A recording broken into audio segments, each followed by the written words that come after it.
Today topic వచ్చేసి text functions. ఓకేనా? Text functions అంటే ఏం చెప్తాను చూడండి. ఉమ్. ఇప్పుడు మీ పేరు అదే పూర్తి పేరు కోట్ల లత. ఓకేనా? కోట్ల లత. ఓకేనా? ఇప్పుడు ఈ డేటా అన్నమాట. కోట్ల లత అనేది కోట్ల లత. ఇప్పుడు టెక్స్ట్ ఫంక్షన్స్ అంటే ఏమి అంటే టెక్స్ట్ ఫంక్షన్స్ అంటే left, right, proper, length, upper, lower.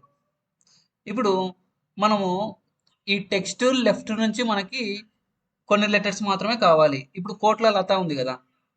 ఇప్పుడు కోట్ల లత అంటే నాకు లత మాత్రమే కావాలి లెఫ్ట్ నుంచి కొన్ని వర్డ్స్ మాత్రమే కావాలి అంటే is equals to LEFT left అని టైప్ చేసి ఈ టెక్స్ట్ సెలెక్ట్ చేసుకోవాలి. మనం సెలెక్ట్ చేసుకొని కామా లెఫ్ట్ నుంచి కావాలి. నాకు ఎన్ని క్యారెక్టర్స్ కావాలి?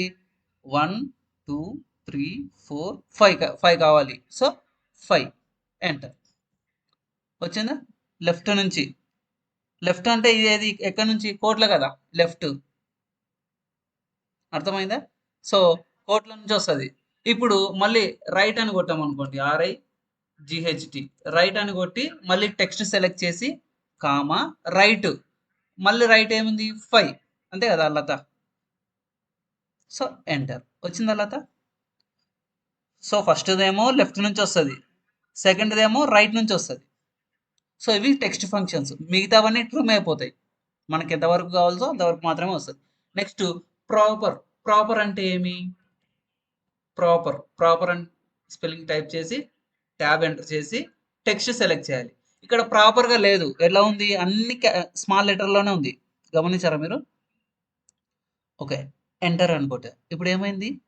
కే క్యాపిటల్ అయింది, ఎల్ క్యాపిటల్ అయింది. అంటే ఒక ప్రాపర్లో వచ్చింది. ఇప్పుడు మనకి డేటా వచ్చింది అనుకోండి, 100 నేమ్స్ వచ్చినాయి. 100 నేమ్స్ ఎలా అంటే అలా టైప్ చేసింటారు వాళ్ళు. మనం ప్రాపర్ మీద క్లిక్ చేసి ఎంటర్ చేసామంటే ఎగ్జాక్ట్గా ఫస్ట్ లెటర్ క్యాపిటల్ ఉంటుంది, మిగతాది స్మాల్ అయిపోతుంది. మళ్ళీ స్పేస్ ఇచ్చి మళ్ళీ క్యాపిటల్ అయిపోతుంది, మళ్ళీ స్మాల్ అయిపోతుంది. అట్లా. సో ప్రాపర్గానే వస్తుంది అనమాట. సర్నేమ్ అంటాం కదా, last name surname middle name ఉంటాయి కదా మీకు. సో ఇది అనమాట ప్రాపర్. Next length. లెంత్ అంటే ఏమి? దాని యొక్క క్యారెక్టర్లు ఎన్ని ఉన్నాయి. లెంత్ అంటే దాని యొక్క క్యారెక్టర్స్ అనమాట. సో లెంత్ అని టైప్ చేసి ట్యాబ్ ఇచ్చి నేమ్ సెలెక్ట్ చేయాలి. సెలెక్ట్ చేసి ఎంటర్ కొట్టాలి. ఎన్ని ఉన్నాయి క్యారెక్టర్స్? 11 ఉన్నాయి. కావాలంటే మీరు కౌంట్ చేసుకోండి. 1 2 3 4 5. తర్వాత స్పేస్ కూడా క్యారెక్టర్ తీసుకుంది ఇక్కడ. మళ్ళీ 6 7 8 9 10 11. ఓకేనా? సో అది లెంత్ అనమాట. క్యారెక్టర్ వర్డ్ యొక్క లెంత్. నెక్స్ట్ అప్పర్ అంటే ఏమి? అన్ని క్యాపిటల్ అయిపోతాయి. లోయర్ అంటే అన్ని లోయర్ అయిపోతాయి. ఇక్కడ క్యాపిటల్ ఉన్నాయి కదా, అన్ని లోయర్ అయిపోతాయి. ఓకేనా? ఇవి టెక్స్ట్ ఫంక్షన్స్. టెక్స్ట్ ఫంక్షన్స్ వచ్చేసేమి left, right, proper, length, upper, lower. ఓకేనా? ఇవి టెక్స్ట్ ఫంక్షన్. నెక్స్ట్ వచ్చేసి కౌంట్ ఫార్ములాస్. ఇది చాలా ఇంపార్టెంట్. సో కౌంట్ ఫార్ములాస్ గురించి చెప్తాను, బాగానండి. సో కౌంట్ ఫార్ములాస్ వినడం వల్ల మనకి ఒక డేటా ఏదన్నా ఒక డేటా ఇచ్చినారనుకోండి, అక్కడ స్పేస్ కానీ నెంబర్స్ కానీ క్యారెక్టర్లు కానీ ఎన్ని ఉన్నాయో మనం కౌంట్ చేసుకోవచ్చు. ఓకేనా? సో డేటా ఎంట్రీ జాబ్స్లో చాలా యూజ్ అవుతాయి ఈ కౌంట్ ఫార్ములాస్. ఇప్పుడు వినండి. ఇప్పుడు ఇది మన రేంజ్ కదా, ఈ ఎల్లో అంతా మన రేంజ్. మనకి డేటా వచ్చింది. ఇక్కడ నెంబర్స్ ఉన్నాయి అండ్ క్యారెక్టర్లు ఉన్నాయి. ఓకేనా? ఖాళీ డబ్బాలు కూడా ఉన్నాయి. సో ఎంటీ సెల్స్ అంటారు వాటిని. సో ఈ రేంజ్ని మనం తీసుకుందాం. ఓకేనా? ఇప్పుడు ఫస్ట్ ఫార్ములా ఏమి? Count is equals to COUNT. Count అని టైప్ చేయాలి. కౌంట్ అని టైప్ చేసి ట్యాబ్ ఇచ్చి ఈ రేంజ్ సెలెక్ట్ చేసుకోవాలి. ఈ 12 కాడ నుంచి రేంజ్ అనమాట. ఇదంతా మన రేంజ్. సెలెక్ట్ చేసి ఎంటర్ కొట్టాలి. ఎన్ని ఉన్నాయి? కౌంట్ 8 ఉన్నాయి. అంటే 8 అంటే ఏమి? నెంబర్స్ అనమాట. 1 2 3 4 5 6 7 8. ఓకేనా? ఇప్పుడు సపోజ్ మనం ఒక నెంబర్ ఇచ్చాము, ఇక్కడ ఎక్కడన్నా 45 ఇచ్చాము. ఏమైంది? ఇక్కడ మారిపోయింది చూడండి, 9 వచ్చినాయి. ఎందుకు? ఇందాక పెంచాం కదా మనం 45 అనేది ఎక్స్ట్రా యాడ్ చేసాం. ఒకవేళ డిలీట్ చేసినా కూడా వెళ్ళిపోతుంది. డిలీట్ చేసాం అనుకోండి 8 అయిపోతాయి. సో ఈ రేంజ్ మొత్తానికి నెంబర్స్ ఎన్ని ఉన్నాయి అనేది తెలుస్తుంది అనమాట. నెక్స్ట్ కౌంట్ ఏ. కౌంట్ ఏ. కౌంట్ ఏ అంటే ఏమి? మొత్తాన్ని సెలెక్ట్ చేసి ఎంటర్ కొట్టాలి. ఎంటర్ కొడితే ఏమైంది? 12 వచ్చింది. 12 ఎందుకు వచ్చిందంటే నెంబర్తో పాటు క్యారెక్టర్లను కూడా కౌంట్ చేస్తుంది. అంటే 1 2 3 4 5 6 7 8 9 10 11 12. ఓకేనా? సో కౌంట్ అంటే నెంబర్ మాత్రమే చేస్తుంది. కౌంట్ ఏ అంటే క్యారెక్టర్లు కూడా కౌంట్ చేస్తుంది. Next count blank. Count blank అంటే ఏమి? Count blank. బ్లాంక్ అంటే బ్లాంక్స్ అంటే తెలుసు కదా, ఖాళీలు. సో ఇప్పుడు దీని మొత్తాన్ని సెలెక్ట్ చేసి ఎంటర్ కొట్టామనుకోండి, ఇందులో ఖాళీలు ఎన్ని ఉన్నాయో చెప్తుంది. సో 76 ఖాళీలు ఉన్నాయి. కావాలంటే మనం కౌంట్ చేసుకోవచ్చు. మీకు ఓపిక ఉంటే కౌంట్ చేయండి కరెక్ట్గా.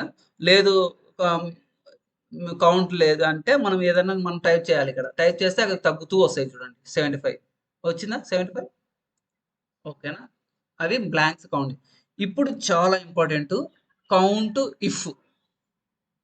ఇఫ్ అంటే ఏమి? ఇఫ్ అంటే చాలా మంది ఏమనుకుంటారు, ఇఫ్ అంటే అదొక ఫార్ములా అనమాట. దీంట్లో ఇఫ్ అంటే ఏమంటే అయితే. ఇఫ్ అంటే ఏమి? అయితే. అంటే ఈ మనం ఇచ్చిన రేంజ్లో 24 కంటే ఎన్ని ఎక్కువ నెంబర్లు ఉన్నాయి అయితే కదా. అంటే ఒకవేళ అయితే చూపిస్తుంది, లేదంటే చూపించదు. దాన్ని ఇఫ్ అంటాం. మనకి ప్రోగ్రామింగ్లో సి లాంగ్వేజ్లో కూడా వచ్చింటుంది మీకు ఇఫ్ అని. ఇఫ్ చాలా ఇంపార్టెంట్. ఎందుకంటే ఇఫ్ మీదనే చాలా ప్రోగ్రామ్స్ వస్తాయి అనమాట. ఇఫ్ ఏ ప్రోగ్రామ్లో అయినా ఇఫ్ కండిషన్ ఖచ్చితంగా ఉంటుంది.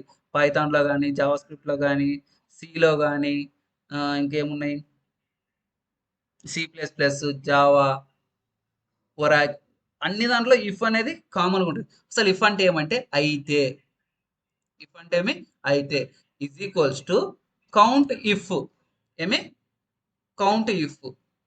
ఇక్కడ ఏముంది? రేంజ్ సెలెక్ట్ చేసుకోమంటున్నాడు. ఫస్ట్ రేంజ్ సెలెక్ట్ చేసుకుంటాం. ఓకే. కామా. ఇక్కడ ఏమంటున్నాడు? క్రైటీరియా. అంటే ఇప్పుడు 24 కంటే ఎన్ని ఎక్కువ నెంబర్లు ఉన్నాయి. ఇక్కడ 24 అని ఉంది కదా. గ్రేటర్ దాన్ అంటే ఏమి? 24 కంటే ఎక్కువ. సో ఫస్ట్ మనం ఏం చేయాలంటే షిఫ్ట్ పట్టుకొని డబుల్ కొటేషన్స్ పెట్టాలి. పెట్టి గ్రేటర్ దాన్ 24, మళ్ళీ డబుల్ కోట్స్ క్లోజ్ చేయాలి. ఈ డబుల్ కోట్స్ లేకున్నా కూడా వర్క్ కాదు. ఇప్పుడు క్లోజ్ చేయాలి. క్లోజ్ చేసి ఎంటర్ కొట్టాలి. 24 కంటే ఎన్ని ఎక్కువ ఉన్నాయంట నెంబర్లు? 4 ఉన్నాయంట. కావాలంటే కౌంట్ చేద్దాం. 1 2 3 4 వచ్చినాయా? 4. 24 కంటే ఎక్కువ ఎన్ని ఉన్నాయి? 4 ఉన్నాయి. నెక్స్ట్ లెస్ దాన్ చూద్దాం. Is equals to count if. Count if. Count if range select చేయాలి. 24 కంటే తక్కువ ఎన్ని ఉన్నాయి? లెస్ దానే కదా. Less than 24. Bracket close, enter. ఎన్ని ఉన్నాయి? 24 కంటే తక్కువ 3 ఉన్నాయి. చూడండి 1 2 3. ఇక్కడ 23 ఉంది చూడండి. సో 1 2 3 ఉన్నాయి. ఓకేనా? గ్రేటర్ దాన్ ఈక్వల్ టు అంటే ఏమి? దాంతో పాటు. మీకు ఐడియా ఉంది కదా. So count if range select చేయాలి. సెలెక్ట్ చేసి comma, inverted commas, double inverted commas, greater than equals to 24, enter. ఇక్కడ చూడండి నేను డబుల్ ఇన్వర్టెడ్ క్లోజ్ చేయలేదు ఇక్కడ. సో ఎర్రర్ చూపిస్తుంది కాబట్టి మనం అక్కడ క్లోజ్ చేయాలి. ఎక్కడ? ఇక్కడ క్లోజ్ చేసి ఎంటర్. ఇప్పుడు ఎన్ని ఉన్నాయంట? 5 ఉన్నాయి. అంటే 24తో పాటు ఎన్ని ఉన్నాయి? 5 ఉన్నాయి. తర్వాత less than or equals to count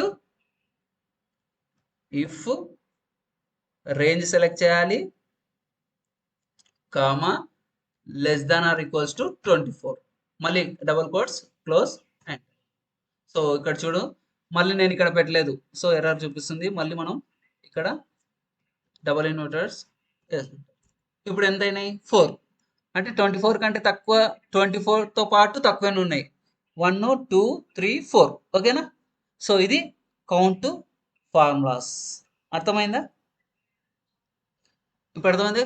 text functions, count formulas చాలా ఇంపార్టెంట్.